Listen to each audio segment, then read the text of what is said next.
अब देखो क्वेश्चन 1.11, ठीक है। A polythene piece rubbed with wool is found to have a negative charge of 3 into 10 to the power minus 7 coulomb. यानी अगर polythene piece को मैं रब करता हूं किसके साथ, वूल के साथ, ठीक है, तो पॉलिथीन पर कितना नेगेटिव चार्ज आ रहा है, 3 into 10 to the power minus 7 coulomb.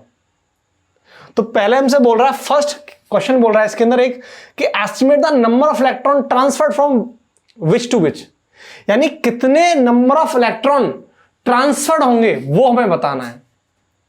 जब हम बुल को पॉलिथीन को बुल के साथ रब करेंगे तो नंबर ऑफ इलेक्ट्रॉन कितने ट्रांसफर होंगे, एक तो वो बताना है। दूसरा फ्रॉम विच टू विच, किससे किस पर ट्रांसफर होंगे, बुल से पॉलिथीन पर ट्रांसफर होंगे या पॉलिथीन से बुल पर ट्रांसफर होंगे।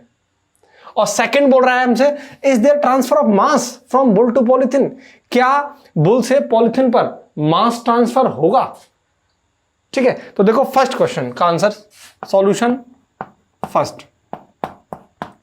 तो जब पॉलिथीन को हम रब कर रहे हैं बुल पर, तो पॉलिथीन पर कितना नेगेटिव चार्ज आ रहा है, वो आ रहा है व्हाट, माइनस नेगेटिव का 3 into 10 power minus 7 कूलम। किस पर आ रहा है ये आ रहा है पॉलिथीन पर, ऑन पॉलिथीन, ठीक है। अगर पॉलिथीन पर नेगेटिव चार्ज आ रहा है तो इसका मीनिंग क्या है, इसका मीनिंग ये है कि जो इलेक्ट्रॉन ट्रांसफर हुआ है वो बुल से पॉलिथीन पर हुआ है। यानी देखो ये मेरे पास पॉलिथीन है और ये मेरे पास बुल है, ठीक है, ये पॉलिथीन है, ठीक है, दिस इज पॉलिथीन और दिस इज बुल, ये बुल है, ठीक। अगर इसके पास नेगेटिव चार्ज आया है तो इसका मीनिंग क्या है, इसका मीनिंग ये है कि इस बॉडी से इलेक्ट्रॉन इस बॉडी पर ट्रांसफर हुए, यानी बुल से कहां ट्रांसफर हुए, पॉलिथीन पर। अगर इस पर इलेक्ट्रॉन ट्रांसफर हुए तो इस पर इलेक्ट्रॉन की एक्सेस हो गई और यहां इलेक्ट्रॉन की कमी हो गई है, और बुल पर क्या कैसा चार्ज आ गया, पॉजिटिव चार्ज। तो ये बात तो क्लियर है कि इलेक्ट्रॉन कहां से कहां ट्रांसफर होंगे, बुल से पॉलिथीन पर। तो फ्रॉम विच टू विच का आंसर क्या है कि electron transfer from wool to polythene, ठीक है। तो यस, या मैं लिख सकता हूं यस, इलेक्ट्रॉन आर ट्रांसफर्ड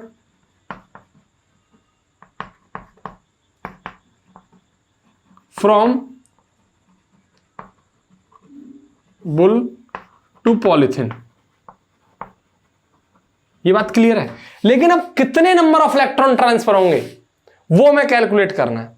तो देखो Q बराबर क्या होता है, N ही, N क्या है यहां पर, नंबर ऑफ इलेक्ट्रॉन, तो यहां से मैं N की वैल्यू कैलकुलेट कर सकता हूं। तो N बराबर कितना हो जाएगा, Q बाई, और कितना चार्ज है पॉलिथीन पर आया है ट्रांसफर होकर, वो है -3 into 10 power minus 7 coulomb upon, और इलेक्ट्रॉन कितना होता है 1.6 10 power minus 19 कूलम। जब मैं इसको सॉल्व करूंगा तो सॉल्व करने के बाद ये वैल्यू आएगी 1.875 into 10 to the power 12। यानी जो बुल से पॉलिथीन पर इलेक्ट्रॉन ट्रांसफर हुए हैं वो कितने इलेक्ट्रॉन ट्रांसफर हुए हैं, 1.875 into 10 to the power 12 electrons, number of electron इतने ट्रांसफर हुए, ठीक है। देखो ये जो केस है इसके अंदर जो आगे आगे बोला है हमसे कि is there transfer of mass from wool to polythene, क्या मास भी ट्रांसफर होगा, कहां, बुल से पॉलिथीन पर, यस। अगर चार्ज ट्रांसफर हुआ है तो मैंने आपको लेक्चर नंबर 1 के अंदर प्रॉपर्टी ऑफ चार्ज में बहुत अच्छे से एक्सप्लेन किया था कि जब चार्ज ट्रांसफर होगा तो चार्ज के साथ उसका मास भी ट्रांसफर होगा, उसके साथ उसका मास भी ट्रांसफर होगा। यानी अगर इलेक्ट्रॉन बुल से पॉलिथीन पर आया है तो मास भी बुल से पॉलिथीन पर ट्रांसफर होगा। तो इसका आंसर क्या होगा, yes, mass is transfer from wool to polythene, ठीक है। तो देखो बी का आंसर क्या होगा, yes,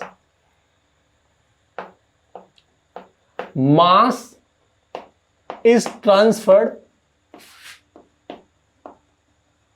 from wool to polythene. ये बात तो क्लियर है, मास तो ट्रांसफर होगा, लेकिन अब मैं आपसे बोलूं, ये मैं आपको बता देता हूं कितना मास ट्रांसफर होगा।